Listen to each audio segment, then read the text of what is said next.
24 గంటల emergency service, అనుభవజ్ఞులైన వైద్య బృందం, ఆరోగ్యశ్రీ సౌకర్యం. Contact Ashwini hospital, Yellareddypet, Rajanna Sircilla district. భార్య భర్తలని నమ్మితో లేచిన ఇంటిక్కడ ఏం జరిగిందో ఏమో తెలియదు. చచ్చిపోయినాకనే ఫోన్ చేసిండు నాకు. నా బిడ్డ నాలుగు వచ్చిండు, రాంగ నల్ల వచ్చిండు. కూరపు వండిన తిన్నారు. తినంగానే ఆడ మా ఇంటికి మటన్ తినలేవని మీ ఇంటికి మటన్ ఎట్లా తింటున్నావు లొల్లు పెట్టిండు. మా అల్లుడు లొల్లు పెడితే నేను మటన్ తిన అస్సలు తినగాని బట్టి మా అమ్మ సప్పగా అంటుంది సోర్వా. నేను అందుకే కొంచెం సోర్వా పోసుకొని తింటా అన్నది. అంటే ముక్కలు తినమని ఇంత అన్నం ముక్కలు తినమని ముంగట పెట్టిండు. నా బిడ్డ నా బిడ్డ ఇబ్బంది పెట్టకు నాన్న, నా బిడ్డను ఏమనకు, నా బిడ్డ మాట అంటే పడది, నా బిడ్డ తినంటే తీరం కొద్ది తింటుందని చెప్పిన. ఆయన కూడా నీ బిడ్డ తినది, నేను తిన అస్సలు తిన్నాను. నా బిడ్డ ముక్కలు తినదంటే నేను చెప్పం కూడా తినలేదు. అవి తింటావా తినవంటే ఆశ్చర్య పెట్టాడు. నామగట్టుని పెడితే నేను బెదిరించిన. నా బిడ్డను ఏమనకు, నువ్వు నా బిడ్డను తిట్టకు, అసలు ఏమనకు, తింటుంది తీరం కొద్ది, నువ్వు తిన కొద్ది తినబెట్టు అని అన్న. నేను అన్న కూడా నా మాటినకుండా ముగ్గురు అన్నం పెట్టుకున్నారు. నా కొడుకు నా బిడ్డ అందరూ. నా వల్ల వాళ్ళ తల్లిదండ్రులకి ఆడికెళ్ళి కూర తెప్పించుకున్నాడు మటన్. అయితే మా ఇంటికనే మటన్ ఉన్నది, మీ ఇంటికెళ్ళి మటన్ ఎందుకు తెప్పించినావు అని నా బిడ్డ అడిగింది. అడిగితే మీ ఇంటికాడ ఉన్నది మా మటన్ తినవా, మీ మటన్ తినవా, మా మటన్ తినవా అని అంటే మీ ఇంటికాడ ఎంత తెప్పించేది, మా ఇంటికాడ తినొచ్చు కదా, మీ మాట మాకెందుకు రేపు మీరు అంటే మేము పడల్లా అని అన్నది. అన్నది ఏం చేసింది, నువ్వు తింటలో చేతులేవా అని ఆ పళ్ళని విసిరు కొట్టి చక్కగా వేయండి. నా బిడ్డ తమ్మంది బిడ్డ అద్దు ఉంచుకొని బిడ్డను అన్నాడు. అంటే సరే పోను ఉంచుకుంటే పో, రేపు పొద్దున్న రాపో అన్న. అనగానే వేయండి, ఎటు వేయండి, తాయండి వచ్చిండు. నా బిడ్డ నేను వండుకున్నాము. వచ్చింది నా బిడ్డను కాలు పట్టి గుంజంగానే లటకలు లేసింది. లేవగానే అమ్మ ఎటు పోతున్నారా, పొద్దున తోలేమని చెప్పిండు. నువ్వు ఇప్పుడు ఓకురా, నేను చేతితో గుంజినా కూడా నా చేతిలోకి నేర్పించుకొని తోలుకొని వేయండి. భార్య భర్తలను నేను నమ్మిన సారు, పోతే పోని మరి అని నమ్మిన నేను. కానీ నా బిడ్డను ఇట్లా చంపుతాడని తెలియదు. నా బిడ్డని చంపేసిండు. నా బిడ్డ నాకు కాదు సార్, నా బిడ్డ ఏడగనిపిస్తుంది అంతే సారు. నేను మళ్ళీ ఏం చూసుకుని పోయి నేను భయపడకలే. మళ్ళీ ఏం చేసిండు, ఒక గంటనే టైం 3 అవుతుంది వచ్చి అప్పుడు ఫోన్ చేసిండు. ఫోన్ చేసి అత్తమ్మని ఫోన్ చేసి ఏంటిది నానంటే ఇంటికి రా అన్నాడు. ఇంటికి రా అంటే ఎందుకు అని అడుగుతున్నా కదా, ఇంటికి రా నా బిడ్డకి అని అంటే నీ బిడ్డ లేదు నువ్వు రా అన్నాడు. అంటే నేను ఉరికిన సారు, నేను భయపడకలను, నా బిడ్డ అల్లాడు ఉన్నది, వాడు చంపిండా ఎట్లా వచ్చిందో తెలియదు. నా బిడ్డ మరి ఏమైతే ఇక్కడైతే ఏం గంత అనుకున్నారు, అక్కడ ఏం రోజులు పెట్టుకున్నారో తెలియదు. బల్మేడికి తీసుకుపోయిందంటే అది చంపడానికి తీసుకుపోయాడు సారు. నా బిడ్డని బల్మేడికి తీసుకుపోయినట్టు నా బిడ్డను ఒక్కరోజు నా ఇంటికి వదిలిపెట్టిన ఉండే. నా ఇంటికాడ నుంచి పొద్దున దొరకపోని ఉండే. నేను పండుగని వచ్చిండ్రు, నువ్వు తాయొచ్చు, నువ్వు తాయొచ్చు, నేను ఇంటికొని లేకపోతే ఈయన వండుకోమని చెప్పిన. పండుకొని అన్నాడు. నేను ఇంటికి పోతన్నాడు. భార్య భర్తలను నేను నమ్మితో లేచిన ఇంటికాడ ఏం జరిగిందో ఏమో తెలియదు. చచ్చిపోయినాకనే ఫోన్ చేసిండు నాకు. అది 3 అయింది. 3 ఫోన్ చేసిండు నాకు. ఎన్నేగా చచ్చిపోయిందో తెలియదు కానీ 3 ఫోన్ చేసిండు. 3 ఫోన్ చేస్తే నా బిడ్డకి ఏంటంటే నీ బిడ్డ లేదు రాత్తమ్మ అన్నాడు. ఉరికినా నేను ఇక ఉరికి ఎవరికన్నా బిడ్డ ఆల్రెడీ ఉన్నది. ఆ మనిషి కూడా ఇంట్లో లేడు. నా కొడుకు నేను ఇద్దరం ఉరికినాం. ఆ మనిషి పక్క వాళ్ళ ఇంటి గడాల మీద పోయి ఏడుపుతుండు. అది మరి ఇంట్లో వాళ్ళిద్దరికి పెట్టుకున్నారు. ఆడబెట్టిండు, ఆమెను పెట్టుకున్నది ఎట్లా తెలియదు సార్. ఇక నేను ఎవరికి లోగులాడుతుంది కానీ నా బిడ్డ వచ్చేది కాదు. నా బిడ్డ యావది, నా బిడ్డ అస్సలు యావది. సత్తన్న ఇంకోళ్ళని చంపంతుంటే సార్ యావది. అక్కడ తీసుకుపోయి చంపాలని తీసుకుపోయింది సార్. ఆ ఇల్లు వానికి రాదు అద్దానన్నాం మేము. అద్దనం కూడా ఆ ఇంట్లోనే ఉంచుకున్నాడు సార్. నేను ఆ ఇంట్లోకి అయితే పంపి అని చెప్పిన సారు. పంపి అని కూడా నన్ను కంటి చేసుకుని ఆ ఇంట్లోకి దొరకపోయాడు. వాళ్ళ అవ్వయ్య చచ్చిపోయి ఆ ఇల్లు వానికి రా అని చెప్పిన నేను ఆల్రెడీ. అన్నం కూడా ఏం లేరు అవ్వ. ఇప్పుడు అమ్మ రాత్రి అన్నం తిన్నారమ్మా? తిన్నాడు. ఇక కోపం కొద్ది వెళ్ళిపోయాడు. వెళ్ళిపోతే పో అన్న. నా బిడ్డను బెదిరియకంటే నేను తినని పోని దొబ్బేసిపోయాడు. ప్లేట్ దొబ్బేసిపోతే సరే పొద్దున రాపో పోయి అని చెప్పిన. నీ బిడ్డను ఉంచుకో అన్నాడు. అంటే సరే ఉంచుకుంటా పొద్దు ఇలా తోలేస్తే పో అన్న. అనగానే చక్కగా పోయిండు. ఏటో పోయిండు, తాగి వచ్చిండు. వచ్చాక నేను పండుకున్నాం తల్లి బిడ్డలో. 10-11 అవుతుంది, 10:30 అవుతుంది, గంత అవుతుంది. 11 12 టైం చూడండి, 11 అవుతుంది. వచ్చిండు 11 వచ్చి నా బిడ్డను లేపిండు. నా బిడ్డ లేచిండు. అమ్మ నువ్వు విన్నవాడు వాడు చేతి పట్టు గుంజిన. అమ్మ మీ అల్లుడు వచ్చి నేను పోతున్నాను అన్నది. మంచిగా వేయండి ఇద్దరు వీడికెళ్ళి మంచిగా వేయండి. ఆడ ఏమనుకున్నారు నాకు తెలియదు. చచ్చిపోయిందని ఫోన్ చెప్తుంది తెలుసు నాకు. ఎవరి దాకా తెలియదు సార్ నాకు. అమ్మ మీ అమ్మాయి అన్నం తిన్న తర్వాత ఎట్లుండే అమ్మ? మంచిగా ఉన్నది. మీతో మంచిగా మాట్లాడిందా? మంచిగా ఉన్నది. ఏమి ఆయన అన్న మాటలు పట్టించుకోలేదు. మంచిగా మాట్లాడేది నాకు పట్టించుకోలేదు ఆయన అన్న మాటలు. కానీ ఆడిపోయినాకనే జరిగినాయి ఇవన్నీ. ఆడ జరిగినాయి. ఆమె మంచిగా ఉంటేనే పోయింది, మంచిగా ఉంటేనే పోయింది. అట్లా జరుగుతుంది అని అనుకోలేదు అసలు. ఆయన ఏం టార్చర్ పెట్టిండో తెలియదు, ఏమి ఇబ్బంది పెట్టిండో తెలియదు. ఆడ పుల్లు దాగి వచ్చిండు.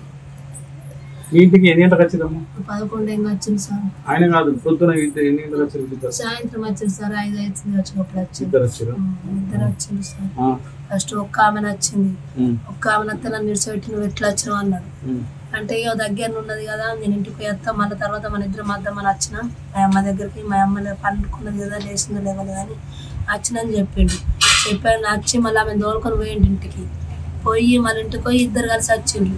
అమ్మ మీ ఇంటికి వస్తున్నాం ఇలా పండుగ కదా, మీ ఇంటికి వస్తున్నామా అన్న. అంటే సరే రండి రానా, దూరం లేరు కదా, నేనే వెళ్తా అనుకున్నాను, మీరే వచ్చిండ్రు అన్న అని కూర్చుని పెట్టుకున్నాము.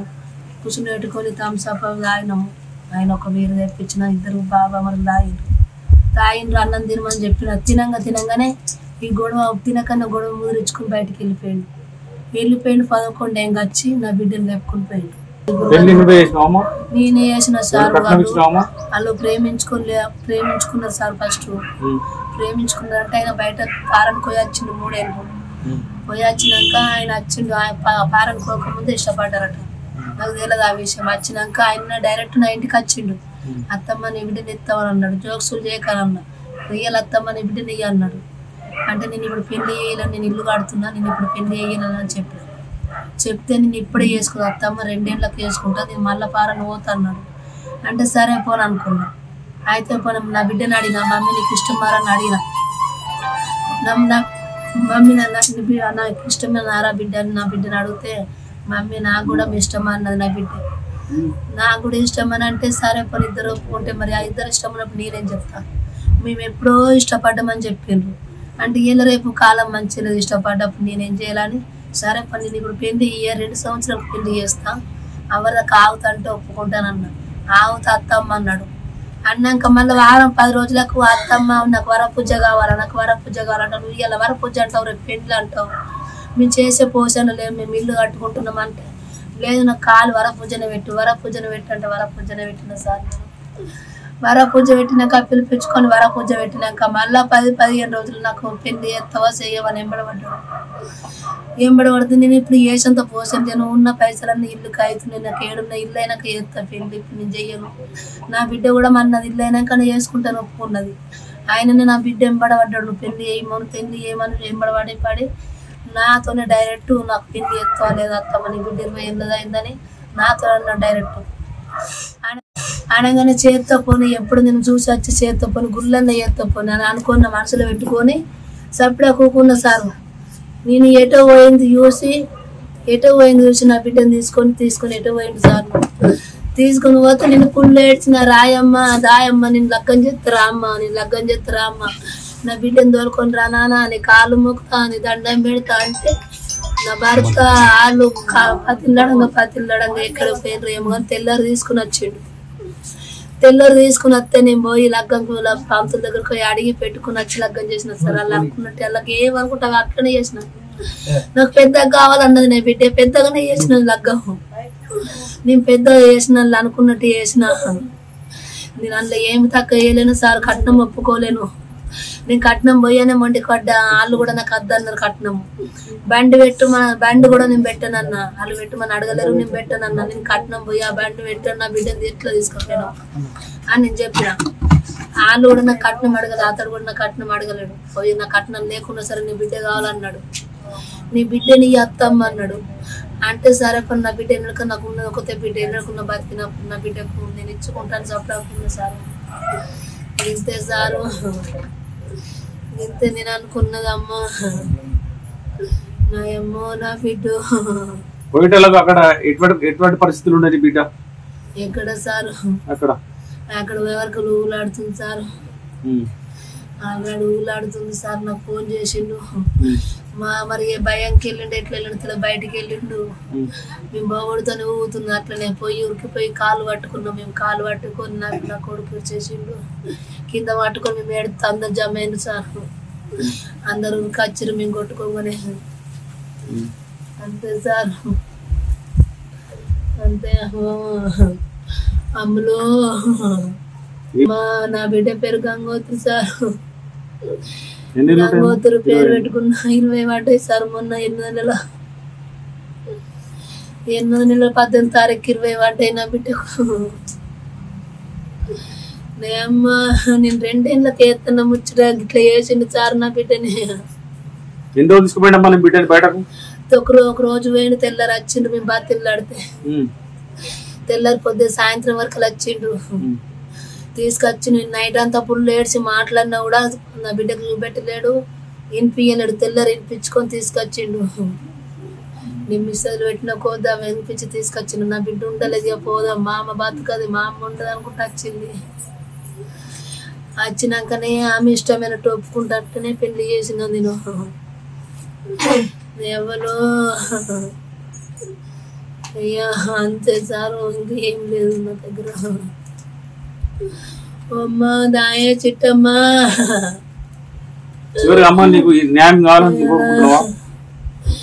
నాకు న్యాయము కావాలా సారు? నా సారు నా బిడ్డ అడిలో పని తెలియదు సారు. నా బిడ్డని 15 చదివించిన సారు. డిగ్రీ చేసింది సారు. నా బిడ్డ మిషన్ నేర్పించిన, కంప్యూటర్ నేర్పించిన, మగ్గం వరకు నేర్పించిన సారు. నా బిడ్డ అడిలో పని చేయదని. నా బిడ్డ ఏ పనున్నా వేసుకుని పడుతుంది, ఇవన్నీ తెలియదు నేర్పించిన సారు. బయట అడిలో పని తెలియదు, బయట ఏం తెలియదు సారు. నా బిడ్డ ఇంట్లోకి వెళ్ళి బయటకు వెళ్ళదు సారు.